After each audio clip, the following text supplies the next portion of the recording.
pour le reste. Celui que vous avez entendu chanter, c'est Claude Blanchard. Claude Blanchard, pour une génération, c'était une méga star parce qu'il était partout. Il avait son show de télévision, il a fait du cinéma, il a fait de la télé comme acteur, comme animateur, comme humoriste. Il y avait même un personnage qui s'appelait Nestor. C'était un petit bonhomme qui chantait. Il avait chanté une chanson qui disait « Je suis de bonne humeur ». L'école est finie, je suis de bonne humeur, c'est le samedi. Et ça s'est vendu, je pense qu'il y a eu 200 000 300 000 copies de vente de ce. C'était vraiment un clin d'œil. Ils ont enregistré ça dans 1 heure au studio et ça avait pogné fort, fort. Donc, il faisait partie des meubles de la colonie artistique, comme on disait à l'époque. Et on savait qu'il prenait de l'alcool parce qu'il faisait beaucoup de jokes et quand il était à la télévision sur sa consommation d'alcool. Il allait aux émissions de Pierre Marcotte, Montréal en direct, puis jouait le rôle d'un barman, puis ça prenait un verre, puis bon.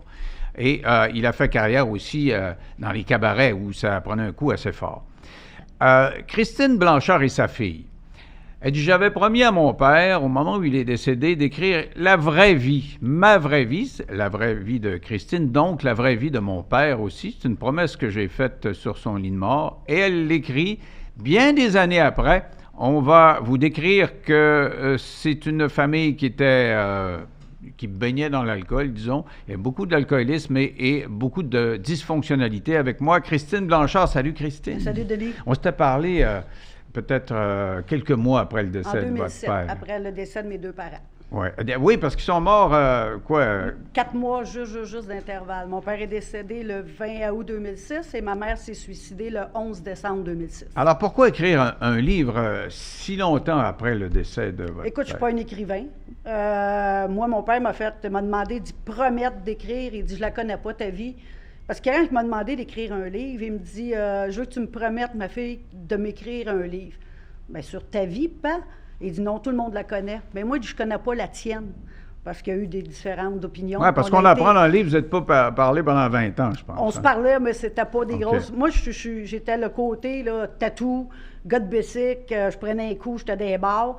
Et ça faisait pas son affaire. Lui, il voulait que je sois un avocate ou un médecin, puis que je fasse des études. Fait que c'est sûr qu'il y avait des divergences. Moi, j'étais bleu, lui, il était rouge. Fait qu'on avait tout le temps des chicanes, tout le temps. Puis le 16 août 2006, il me dit, promets-moi, fais-moi une promesse, écris-moi un livre, écris-moi ta vie. OK? Mais moi, j'ai un secondaire 2, je l'ai fait 3 fois. Fait que j'aime pas l'école, je sais pas écrire, je lis, mais en parapsychologie, fait que, ou des cas vécus. Je sais pas comment écrire un livre. Fait que c'est pour ça que ça a pris... moi, je travaille dessus depuis 2007-2008 sur le livre à écrire des mémoires. Et j'ai appelé Fabienne Larouche, puis j'ai dit, Fabienne, y a-tu quelqu'un, un écrivain que tu pourrais me... Je veux écrire un livre, puis elle me dit, faudrait que tu trouves quelqu'un qui connaît pas ta vie, qui te connaît pas. OK? Et j'ai trouvé Mario Côté. Sur Internet, on dit que nos cellulaires nous entendent. Fait que là, j'ai trouvé Mario Côté qui a coécrit. Mario Côté connaissait un petit peu mon père, mais pas plus que ça. Ça fait pas partie de son groupe de... Regarde, c'est pas tout le monde qui l'aimait. Et il me connaît pas du tout. Fait qu'il a pris mes mémoires, puis on a réussi à faire Le pardon d'un père, qui est le livre que j'ai sorti. Ça a pris 17 ans. Ça s'appelle Le pardon d'un père, puis moi, j'ai lu. Puis j'aurais plutôt intitulé ça Le pardon d'une fille. C'est drôle, hein? Mm-hmm. Parce que... vous avez mangé vos bas solides, là. C'était une famille type de ces années-là, où le gars travaille, la madame reste à la maison, et ça prend un coup. Il y avait beaucoup d'alcool quand on était jeune. Partout. Tu sais, les plus jeunes, ils disent, ça prend un verre. Mais à l'époque, là, partout. Mais quand mon père a connu ma mère ne buvait pas. Ma mère était hôtesse au Réveillon. C'est Réal Giguère qui a présenté mon père à ma mère. Ma mère ne buvait pas du tout, elle. Et mon père la trouvait plate quand il allait dans des soirées. Quand elle allait dans des galas ou des affaires comme ça, puis elle trouvait plate, comme le gala des artistes, là, puis c'est bon. Puis il a commencé à lui dire, bien, prends un verre au moins, là, tu sais, pour accompagner le monde. Parce que mon père, c'était un gars qui buvait entre 60 et 91 de rhum par jour. Aïe, aïe! Ça, c'est dur pour un foie? Bien, je sais pas si c'est dur pour le foie, mais il prenait un coup solide. Mais mon père n'a jamais marché croche. Il a toujours conduit sa voiture. Il n'a jamais été déplacé. Il conduisait sa voiture après deux bouteilles comme ça? Ben, bien, sûr et certain. C'est vrai. Quand je dis c'est une autre époque, c'est complètement une autre époque. Là. C'est sûr et certain qu'aujourd'hui, quelqu'un qui boirait à 3 bières, il se fait arrêter. Mais dans le temps, là, on parle des années 70, 68, 69, 70, jusqu'à 72, 75. Il prenait un coup, là, puis à peu près. Là. Donc, c'est un couple. Elle commence à prendre un verre avec lui, puis déjà, on sent qu'elle a l'allergie. Là, Ma mère est indienne. Hein, elle prend un coup vraiment fort. Et ça déstabilise la famille. Votre père est une vedette, fait de la TV, puis il est gêné un peu. Puis quand ça arrive dans la maison, il y a de la chicane. Tout le temps. Ma mère, elle a toujours dit qu'il l'avait sorti. Elle, c'est une fille de la Gaspésie, mais elle est arrivée très jeune à Montréal. Puis ce milieu-là, premièrement, quand elle a rencontré mon père, quand Réal lui a présenté, je ne sais pas, mon père, qu'est-ce qu'il peut y avoir dit, c'est sûrement parce que ma mère, c'est une femme qui avait beaucoup de classes, beaucoup d'études. Qui était très intelligente, elle parlait 3 langues.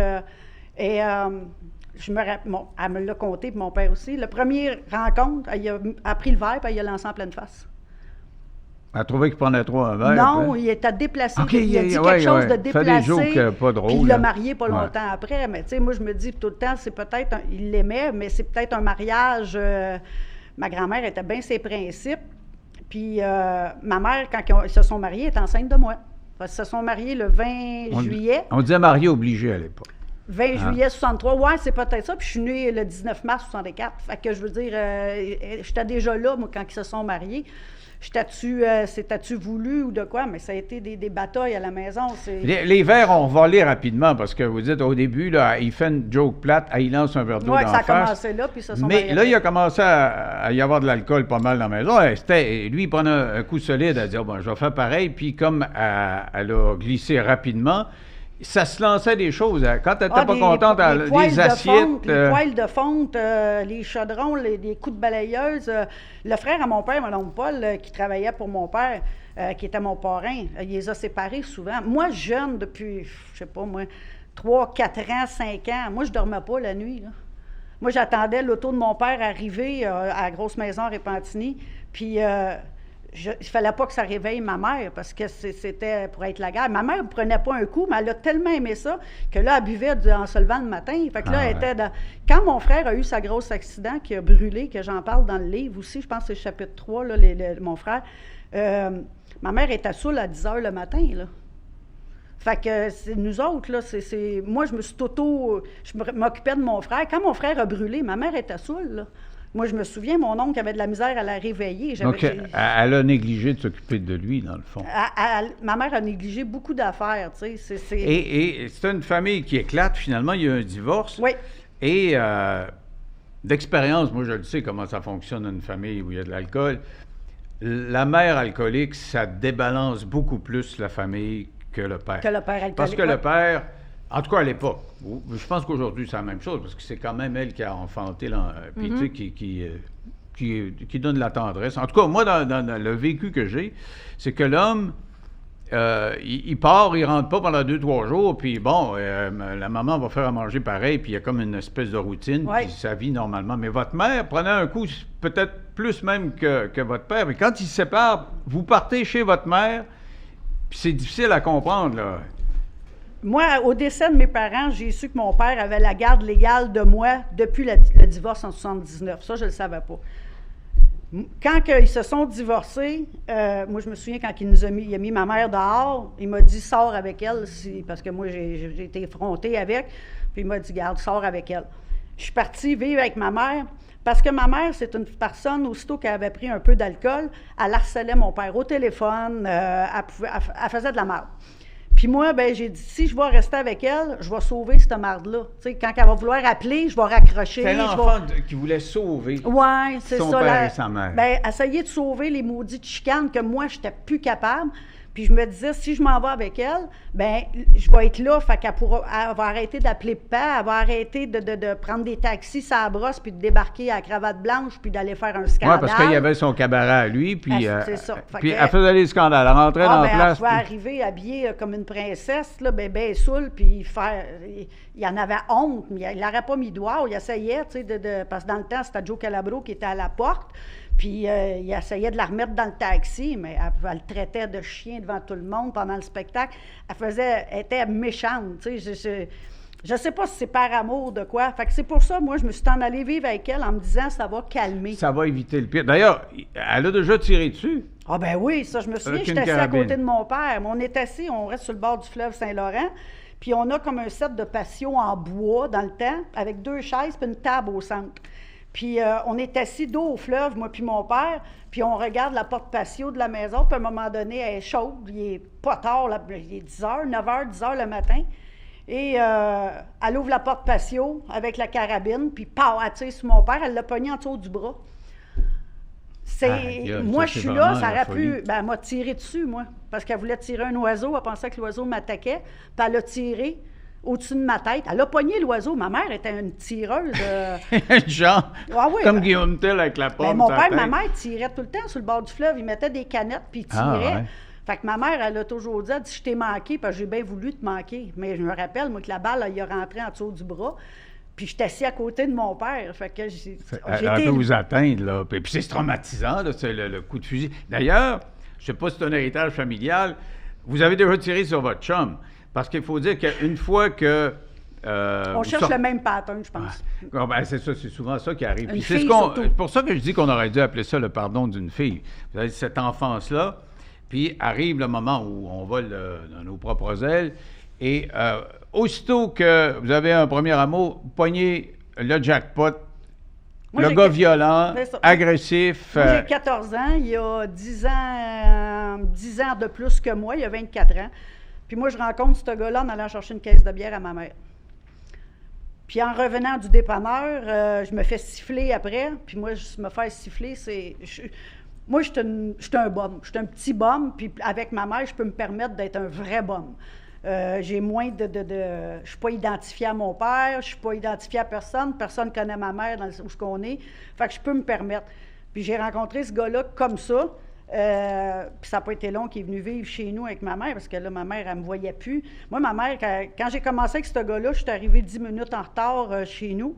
Puis elle était sa brosse, puis elle m'a ouvert la tête au complet. Moi, je me suis ramassée avec 19 agrafes sur la tête. Avec un coup de Un bouteille. coup de bouteille de coke. Ah, ouais. Parce que puis je l'ai pogné à la gorge. Moi, je me souviens qu'on m'a ôté de là parce que là, moi, c'était la fin, là. Mais j'ai été élevée dans la violence tout le temps, tout le temps, tout le temps. Mais puis cette violence-là, elle se transpose dans Elle votre se couple. transpose là. dans mon couple, que je rencontre ce gars-là à 14 ans. Et ce gars-là vient de sortir d'un 10 ans de prison. C'est un culturiste. Il consomme. Et on vit ensemble 7 ans. Mais je suis pris dans cet engrenage-là que je mange des volets. Il m'enferme chez nous. Et une journée, je me tanne. Moi, je suis tout le temps armée chez nous. Et je me tanne, je me suis dans le salon et je prends un coup, là. Moi, je bois là, du matin au soir, mais je travaille, je fais mes affaires. Je suis quand même fonctionnelle, mais je travaille dans des milieux de boissons. C'est ça, élevé dans la boisson, c'est difficile de pas baigner dedans après. Là. Je Ben, sais de quoi oui, on oui, parle, c'est ça qui m'est arrivé. Moi, quand j'ai arrêté de consommer, c'est là que c'est arrivé, c'est que j'ai dit, je veux pas être comme mes parents. Moi, mon père, aujourd'hui, aurait 42 ans de sobriété. Il prenait une demi-bière de temps en temps en allant souper, mais il ne se saoulait plus. Là. Il prenait une demi-bière, un verre de vin, puis c'était tout. C'est là. ça, il y a eu c'était- sa sobriété Oui, à c'est un moment ça. donné. Tandis Mais que- avant de parler de la vôtre, là, il faut comprendre cette descente aux enfers. Avec ce gars-là, à un moment donné, là, il abuse. Là. Entre deux autos, à un moment donné, Ouais. il vous prend 2 autos, là, les 2 bumpers, puis à ce moment-là... Oh, il me coince les jambes. Mettons que les pare-chocs de l'époque étaient plus durs que ceux d'aujourd'hui. Ah, puis je Puis me là, il rappelle. vous serre, là. Oui. Et là, on dit, il va l'écraser ou les Ben, je crapoutir. n'étais pas tout seul. On est à Ville d'Anjou. Il y a plein de monde. Il y a un dépanneur, tout. Puis je me rappelle, l'auto, c'est un gros Oldsmobile Cockless, quelque chose de gros. Là, puis je veux passer en avant. Puis on était à sa brosse depuis peut-être 2 jours. Là, on consommait des pinottes. Puis là, on avait... Puis j'étais allée chercher de l'alcool. Mais là, ça a été trop long pour lui. Je ne sais pas, dans sa tête. Puis c'est pas lui qui conduit. Je me souviens du monsieur qui conduisait à part de ça. Je nommerai pas son nom, parce qu'il est encore vivant aujourd'hui. Puis il a foncé, il m'a pogné entre les 2 bumpers, carrément. Je suis pris là, moi. Il me casse les jambes ou de quoi. Et je le vois sortir par le convertible avec le morceau. J'ai juste eu le temps de me coucher sur le hood, puis il a tiré. Mais là, à un moment donné, là, il y a du monde qui sont arrivés, puis ils ont été l'arme, puis tout. Mais on a continué à vivre ensemble pareil. Pas drôle, ça. Mais le pire, c'est qu'un jour, vous le trouvez dans le lit avec votre mère. Ouais, Aïe, aïe. ouais. Puis vous restez avec encore. Ouais. Quand on dit être dépendant émotif, là, c'est C'est ça. un là. premier amour, il me faisait voir des affaires, même si c'était un violent ou de quoi, quand on était bien, on était bien. Moi, je me suis sauvée. Tout le monde me disait, Christine, sors de cette relation-là, c'est toxique, mais tu le sais pas parce que tu es dedans. Et je comprends aujourd'hui, quand j'en parle, là, des fois, je dis à mes amis, c'est pas bon pour toi, ça. C'est sors de là. Mais je comprends sa crainte, là, tellement que je la comprends. Tu sais, tant que tu n'es pas sorti de là. Je l'ai pogné. On vivait à Ville d'Anjou, j'étais avec sa fille. Là, ça fait 3 jours qu'il ne rentre pas. Je décide que je passe sur le pouce parce que j'ai pas d'auto, rien. Il est parti avec la voiture. Je m'en vais chez des amis, puis je le pogne coucher avec d'autres filles. Tu sais, c'était ça, lui. Mais il est mort d'un accident, finalement. Un accident de voiture. C'est ça qui vous a libéré, là, dans le fond. Il y a eu son accident le 1er décembre. Moi, je disais toujours à Dieu, si tu viens pas le chercher, mais allez te le porter, moi. Oui, puis vous étiez prête, puis vous aviez une arme. Puis j'aurais chez fait vous. 25 ans, là, parce que je me disais, si moi je passe par là, la prochaine, elle va passer par là aussi. Là. Tu peux pas laisser ça. Puis moi, je me suis dit, à un moment donné, j'avais 21 ans, 20 ans. J'ai dit, là, si tu viens pas le chercher, moi, allez te l'amener, moi, en l'air. Là. Puis il y a eu son accident le 1er décembre 85. J'ai été le voir à l'hôpital. On m'a obligé à aller le voir. Ses amis m'ont dit, viens le voir parce que... Puis moi, le seul affaire que j'ai dit dans l'oreille, c'est que si tu t'en sors, c'est moi qui vais pousser la chaise roulante et tu vas payer pour tout ce que tu as fait. Aïe, Et aïe. il a demandé à ses amis une arme, des pelules. Il dit, moi, il ne faut pas que je me sorte de là. Et il est décédé le 23 décembre 85. Donc, il n'y avait plus de compassion rendue là, ça a été trop dur. Donc, après ça, d'autres hommes, puis une vie a encore éclaté. Et puis, la danseuse maintenant, là. Alors, est-ce que votre père, vous lui avez dit que vous avez été danseuse pendant 5-6 ans, ou si ben, vous l'écrivez dans le livre, puis il l'apprendrait dans le livre s'il le lirait? Il sait-tu, il ne sait pas. Oh! Moi, je doute un peu que mon père a tout su. Il m'a fait suivre, c'est sûr et certain. OK. Je suis sûr et certain. Parce qu'il m'a conté des affaires, puis je dis, comment tu peux savoir ça? Puis là, je voyais que, hop là. Puis je ne suis pas une folle non plus, là. Je voyais du monde arriver là, dans des bars où je travaillais, puis je me...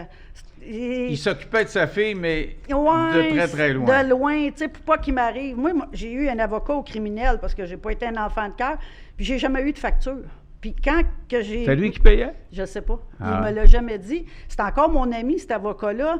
S'il m'arriverait de quoi, c'est lui que j'appellerai encore. Ça doit faire 30 ans passés que c'est mon avocat au criminel. J'ai jamais eu une facture. Puis quand mon père est décédé, j'y ai demandé, André, qui paye les factures? Il dit, j'ai toujours été payé, qu'est-ce pas là-dessus. Secret professionnel. Fait que c'est qui payait les factures? J'en ai aucune idée, mais je doute un petit peu que mon père le savait. Mais j'ai dansé plus que 4-5 ans, moi. Ah là. ouais? Combien de temps? Ah, mon doux Seigneur, je dois avoir dansé une dizaine d'années passées. Puis là, on parle il y a les groupes de motards qui sont autour de ça. Et vous vous retrouvez à Tanguay même pendant un petit bout de temps. Oui, je me suis retrouvée à Tanguay pour vol à main armée. Vol à main armée. Avec otage, oui. Vous avez fait, comment on fait ça, un vol à main armée?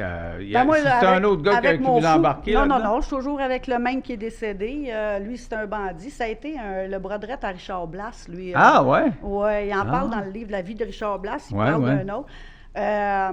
Quand ils ont tué les 19 personnes sur la rue Crémazie au Cargangua, Oui.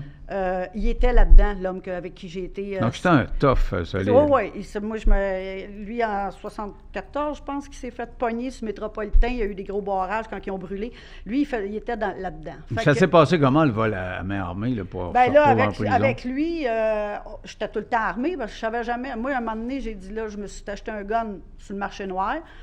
J'avais un ami qui travaillait dans l'armée, qui était à sa rue Chalaga, qui m'a tout arrangé l'arme, puis sans le dire à personne, j'avais l'arme tout le temps. Je me disais, la journée qu'il va lever la main sur moi de quoi, m'a le passer. Ça va être fini. Ça va être fini, là, puis ça va être là.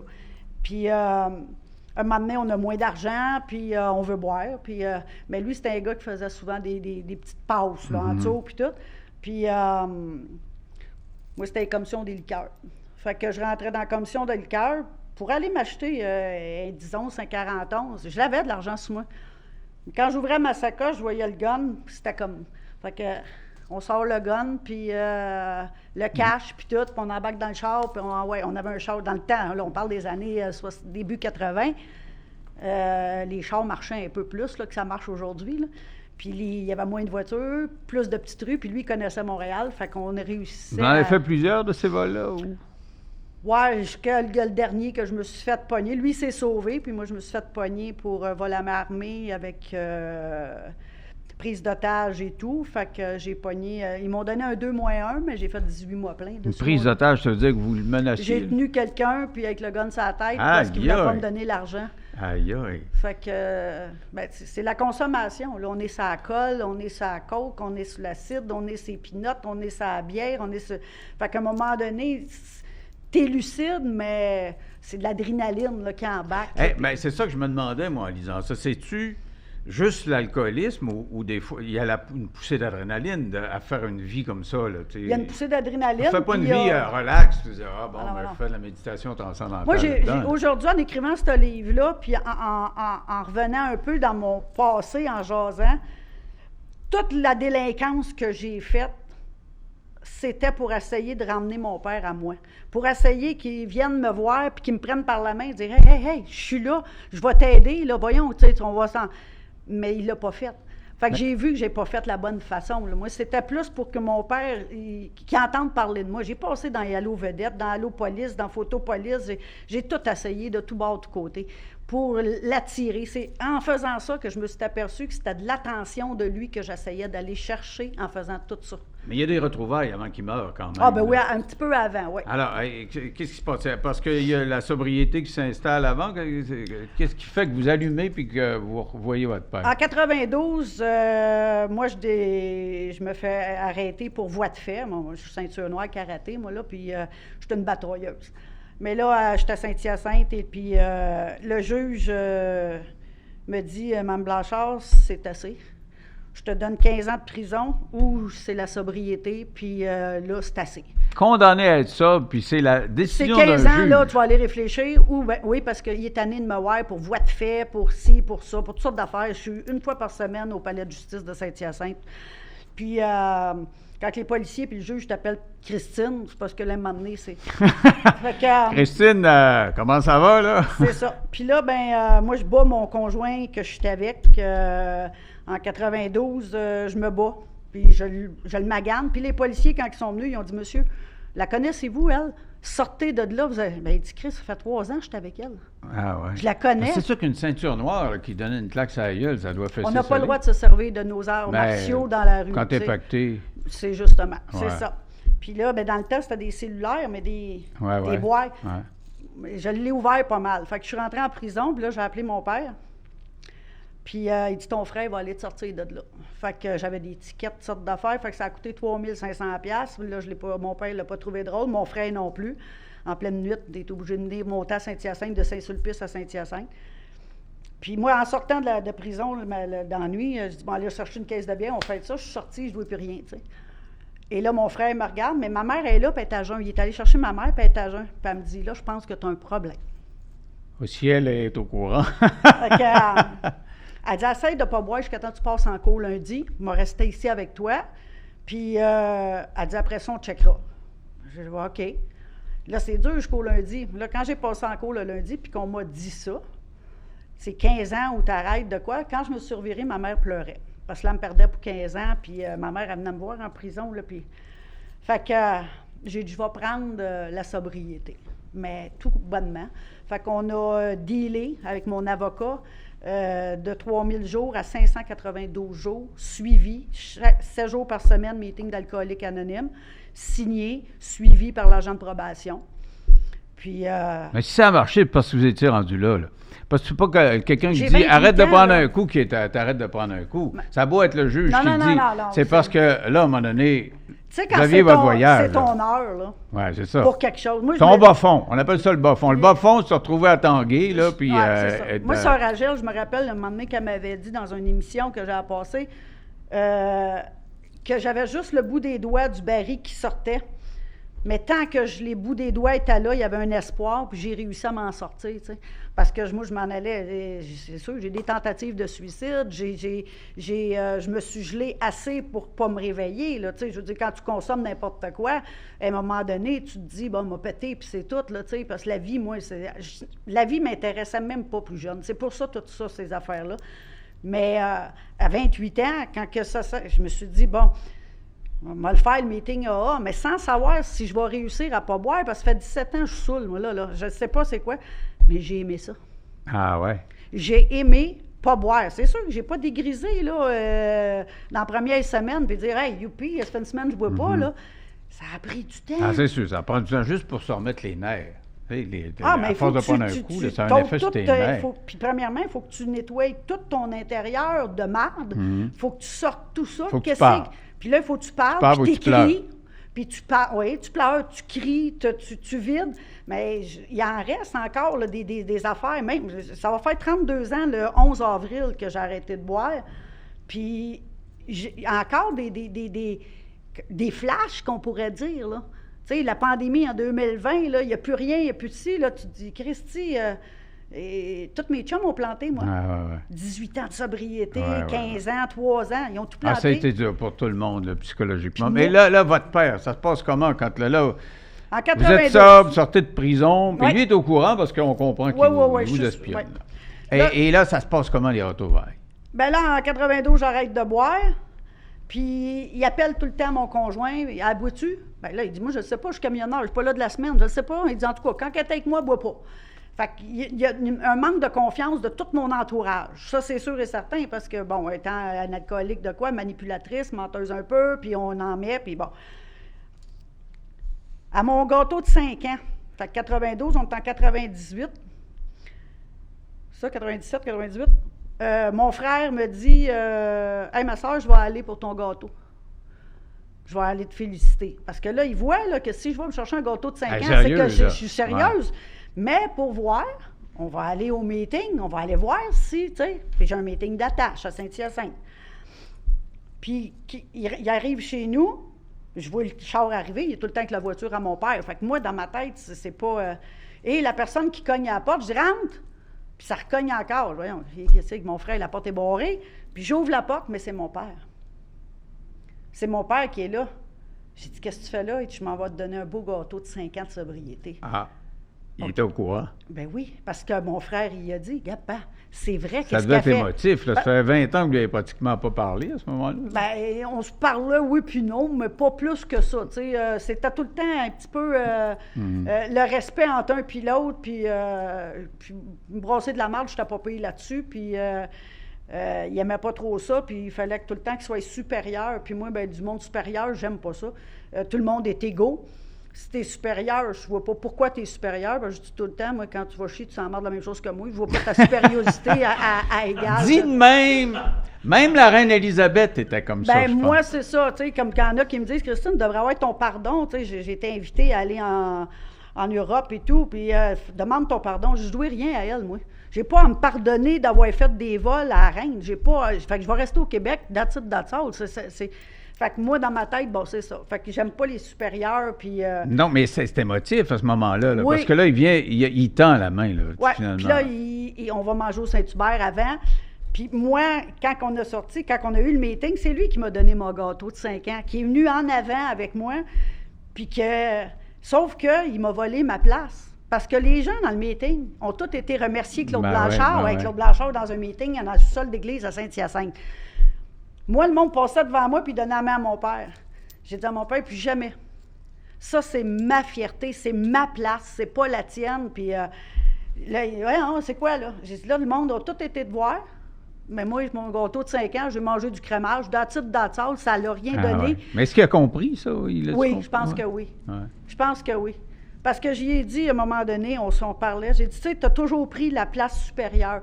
Moi, j'ai toujours été en arrière de toi. Tu n'as jamais voulu me mettre en avant. Tu étais la grosse vedette, il fallait qu'on soit derrière, dans ton ombre. En 2000, là, quand ils l'ont fêté pour son 50e anniversaire de vie artistique, c'est mon père qui m'a acheté ma jupe parce qu'il voulait que je sois habillée de la façon que lui voulait. On est allé aux Galeries Rive-Nord à Repentigny. Il me tenait la main, mais il fallait que je marche un pas en arrière de lui. Ah ouais. Mais là, en 2000, là, on est en 2023, moi, à 60 ans, j'avais 40 quelques années, hein. Puis fais-moi pas de crise, puis tu vas mettre ce que je te dis, puis je veux marcher à côté de toi. Arrête de... Puis à un moment donné, ça l'a tombé à un moment donné. Oui, c'est ça. C'est que ce qu'on comprend dans le livre, c'est que lui-même baisse la garde, puis il tombe malade. Ah, il est malade C'est quand ça. il a le cancer du Il y a eu poumon, je pense? ben là, on a commencé par les pontages. OK. Puis après ça, le cancer. après, Mais vous l'accompagnez pendant son déclin physique et là, il y a un rapprochement. Là. Il y a un rapprochement. Moi, ma mère, qui vit à Longueuil, elle est loin de moi, puis je me suis toujours occupée d'elle, puis lui, il me donnait de l'argent un petit peu pour que je l'aide. Bon, ma mère, pour pas qu'elle manque de rien. Puis, j'étais avec un nouveau conjoint, j'ai été 20 ans avec avec l'autre conjoint, depuis 2011-12 qu'on est séparés. Je veux emmener ma mère vivre avec moi, mais on a une maison mobile. Fait que on est 3 déjà dans la maison mobile. Fait que je dis à mon père, j'aimerais ça acheter une maison, à côté, pas loin de où je suis, pour emmener maman avec moi. Parce que là, Longueuil, Actonville, Longueuil, je suis tannée de voyager. Ma mère, elle a une nage artificielle, elle est hospitalisée tout le temps. Elle boit, là, je suis tannée. Je veux qu'elle arrête de boire, puis je veux qu'elle l'emmène avec moi. Et il achète la maison à côté de chez mon chum. Il me dit, papa va t'aider. M'a l'acheter, tu me rembourseras, es-tu capable? Oui. Fait que moi, j'ai toujours travaillé. Fait que il la jette. Puis un an après, à mes 15 ans de sobriété, il m'appelle de Radio-Canada, puis il me dit, petit bébé, à partir de là, ta maison va être claire. OK. Papa vient de te payer ta maison, c'est ton cadeau de 15 ans de sobriété. Je suis fière de toi. Fait que j'ai gardé ma mère avec moi. Fait que là, c'est là, après ça, tous les mercredis, dimanches, il m'appelait, puis il s'emmenait chez nous. Il venait manger du chai. Et donc, il a resocialisé avec votre mère. Ils ne sont pas revenus ensemble, mais il a resocialisé. Ah, ça, c'est spécial, ça. Et ce qui est extraordinaire, c'est de voir qu'ils sont devenus amis. Oui. Lui était malade, puis votre mère était plus ou moins sobre à Elle était ce moment-là. complètement jeune. Elle a été 4 ans, 5 ans à vivre avec moi par ma propre volonté. Je l'ai gardée à jeun 5 ans. Il est mort. Elle est morte 4 mois après. Oui. Ma mère, après le décès de mon père, 1 mois après, 3 semaines, 1 mois, là, j'ai dit, Maman, tu ne manqueras plus jamais de rien. Là, je vais pouvoir avoir du temps pour m'occuper de toi, avec l'héritage, tout. Garde, je ne travaillerai plus. Je vais rester avec toi. Si tu vas aller en Floride, je vais t'envoyer en Floride, parce que moi, j'y vais pas. Mais le garçon à mon conjoint, c'était sa mamie, il l'adorait. Fait que j'ai dit au pire, puis il ne consomme pas. Puis il est jeune. Fait que j'ai dit, je vais t'envoyer avec lui, je vais vous payer le voyage. Regarde, tu vas être bien avec Nicolas, puis ça va bien aller. Puis elle me dit, je suis tannée. J'ai dit, t'es tannée de quoi? Ben, elle dit là, je t'ai dit, si je serais un poids pour toi, j'aimerais ça, place-moi. Ma famille est à Longueuil, mes sœurs sont à Longueuil. J'ai dit, c'est comme tu veux, là. Mais je le sais, c'est ça qu'elle veut. Elle a soif. Fait que qu'est-ce que je fais? C'est que je trouve une place qui coûte une fortune dans le temps, et avec les soins nécessaires, puis tout le kit. Fait que j'ai dit, je t'ai trouvé une place. Ah, puis elle était contente. Mais quand ça a été la journée du déménagement, elle me dit, je le regrette, je ne veux plus y aller. J'ai dit, tu vois, là, ben j'ai dit, garde, ça me dérange pas, de toute façon, il faut que je le paye pareil, là, 2 mois. Fait que tu y ailles pas, j'ai 2 mois à payer. Vas-y. Si t'aimes pas ça, demain, rappelle-moi, on va aller rechercher tes meubles, c'est correct, il n'y a pas de problème. Puis là, la deuxième journée qu'elle est là, elle retombe dans l'alcool, mais là, plus que jamais. Elle manipule les gens là-bas pour aller chercher de la boisson, parce que ma mère est en chaise roulante. Et je reçois un appel, puis moi, elle m'appelle, elle s'abrosse. T'es rien qu'une charogne, t'es comme ton père, tu m'as emmené en campagne, tu m'as abandonné. Puis là, elle me dégrade au complet. Puis je suis habituée, fait que là, j'ai appelé mon frère. J'ai dit, là, tu vas t'en occuper. Ça fait 42 ans que je m'en occupe. Là, je suis à bout, c'est ma vie. Puis là, je suis tannée. Et 3 jours après que mon frère me dit, OK, fait que là, mon frère l'appelle, puis il dit, arrête d'appeler Christine. Là. Arrête, là. Il dit, c'est... Et il me rappelle 3 jours après, il dit, on s'en va à l'hôpital Pierre-Boucher, maman vient de se suicider. Fait qu'on est arrivé à l'hôpital Pierre-Boucher, il était... Pensez-vous que sa rechute était liée au décès de votre père? Oui. Parce qu'elle m'a laissé était bien une lettre. 4-5 ans. Mais pas bien, Claude, parce que... elle était à jeun. Puis Claude décède et juste 4 mois après, elle s'enlève la vie. Là, elle m'a laissé une lettre quand que j'ai vidé la chambre où elle était à la résidence. Il y avait une lettre sur sa table de nuit. Ça vient d'un livre des anges. Et c'est marqué ton père est venu me chercher. Moi, je fais 30 quelques années, je suis en parapsychologie, puis je les vois souvent ensemble, tous les deux. Ils vivent chez nous, c'est drôle, mais ils sont souvent à côté de moi, puis tout. Puis j'ai dit, comment ça se fait que ça à terre, vous accordiez pas, puis là, en l'air, vous vous accordez. Puis j'entends mon père me répondre, tu sais, mon petit bébé, en haut, il n'y a pas d'alcool. Mais c'est vrai quand même. Parce que l'alcool, c'est L'alcool omniprésent. a tout C'est détruit la omniprésent dans la famille, vie. ouais. Et donc, ça s'appelle le pardon d'un père. Je le disais tantôt. Moi, c'est parce que j'appellerais ça le pardon d'une fille. Ben, le pardon d'un père, c'est qu'il m'a Parce que pardonné non, mes tatous. Il m'a pardonné... mais vos parents, ils ont à se faire pardonner quand même. Oui, Ils ont été dysfonctionnels. complètement. Puis, tu sais, c'est sûr que... Mais je l'écris dans le livre, Le tu sais. trip de la violence et puis tout ça, là, ça vient beaucoup des rejets puis de l'alcool. En tout cas, ça se lit bien. Où c'est qu'on peut trouver ça? Là, pour l'instant, j'ai pas de maison d'édition. Je l'ai faite moi-même parce que les maisons d'édition me demandent 70 puis ils veulent tout changer ma linguistique. Puis si vous voyez, moi, c'est moins C'est comme ça que ça marche dans le monde de l'édition. Ils Ouais, s'en ben, gardent c'est ça, un mais bon moi, paquet. c'est ça, mais moi, paquet. ça m'intéresse Donc, ça, pas, on peut-tu le commander à quelque part? On peut le commander sur Messenger. Sur mon OK. Messenger, Christine Blanchard sur Facebook. Je suis là. Il n'y a aucun problème. C'est comme ça qu'on est comme- entré en ben, contact, c'est d'ailleurs. de ça qu'on a rentré en contact, moi puis vous. Avec Gino Chouinard, la même affaire. J'ai rentré en contact avec lui sur Messenger. Écrivez-moi sur Messenger, je prends les paiements bancaires. Puis sinon, il est à Repentigny aussi sur Boulon quelque chose. Il est sur ma page Facebook. Là, j'essaie de distribuer un petit peu partout. Mais vu que j'ai pas de maison d'édition, je peux pas aller dans les librairies ou de quoi, à part des librairies indépendantes. Mais là, pour le moment, sur Facebook. Puis gênez-vous pas, je me promène beaucoup. Je fais des spectacles de chansons aussi. Fait que... Il y a encore du Blanchard dans le Bon, système. elle a repris la... Merci beaucoup, Merci, Christine. Denis. Vraiment, ça a été c'était un beau moment. Mais merci beaucoup, Denis. Ça m'a fait plaisir de vous revoir après près de 10 ans. Tant d'années. Oui, c'est ça, Bye bye. 17 ans. Merci, bye.